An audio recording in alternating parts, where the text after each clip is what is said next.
ପ୍ରିୟ ପ୍ରଭୁଙ୍କ ଲୋକମାନେ ବର୍ତ୍ତମାନ ଏହି ଜଗତ ନିମନ୍ତେ ସଙ୍କଟ ଏବଂ ଦୁର୍ଦିନ ସମୟ ଆସୁଅଛି। ଏହି ସମୟରେ ସହାୟତା ଫାଇଦା ନେଇ ଅନେକଙ୍କ ଜୀବନରୁ ସେହି ଈଶ୍ୱରଙ୍କ ଶାନ୍ତି, ଧୈର୍ଯ୍ୟ, ଭରସା ଏବଂ ଆନନ୍ଦ ଅରଣ କରିବା ପାଇଁ ଚେଷ୍ଟା କରୁଛି। ଅରଣ କରି ନେବା ପାଇଁ ସେ ଚେଷ୍ଟା କରେ।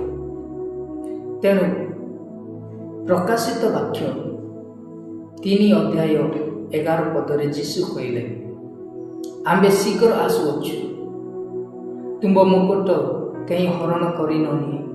ଏଥି ନିମନ୍ତେ ଯାହା ଅଛି ତାହା ଦୃଢ଼ ଭାବରେ ଧରି ରଖ।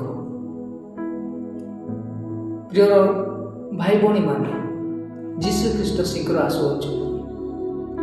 ଯେଉଁ ମୁକୁଟ ଆମ୍ଭମାନଙ୍କୁ ଦେଇଅଛନ୍ତି ସେ ମୁକୁଟ ଯେପରି କେହି ହରଣ କରି ନ ନିଏ, ଏଥି ନିମନ୍ତେ ଆମେମାନେ ଦୃଢ଼ ଭାବରେ ଧରି ରଖିବା ଆବଶ୍ୟକ।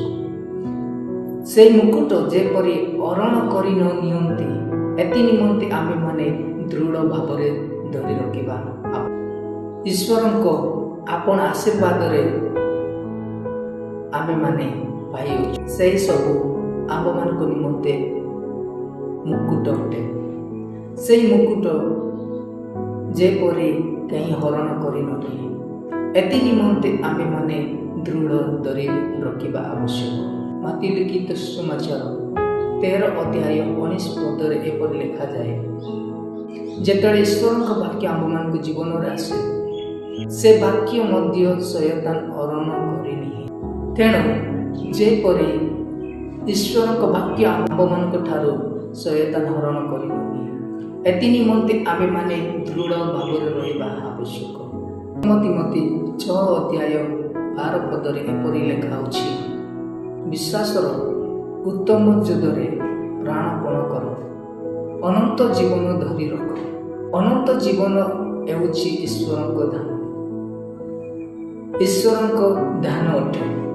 ତେଣୁ ସେ ଅନନ୍ତ ଜୀବନ ଯେପରି ଆମେମାନେ ଦୃଢ଼ ଧରି ରଖିପାରିବା, ଏଥି ନିମନ୍ତେ ଆମେମାନେ ବିଶ୍ୱାସରେ ଯୁଦ୍ଧ କରିବାକୁ ପଡ଼ିବ। ବିଶ୍ୱାସରେ ଯୁଦ୍ଧ କରି ଆମେମାନେ ବିଜୟ ହେବା ଆବଶ୍ୟକ।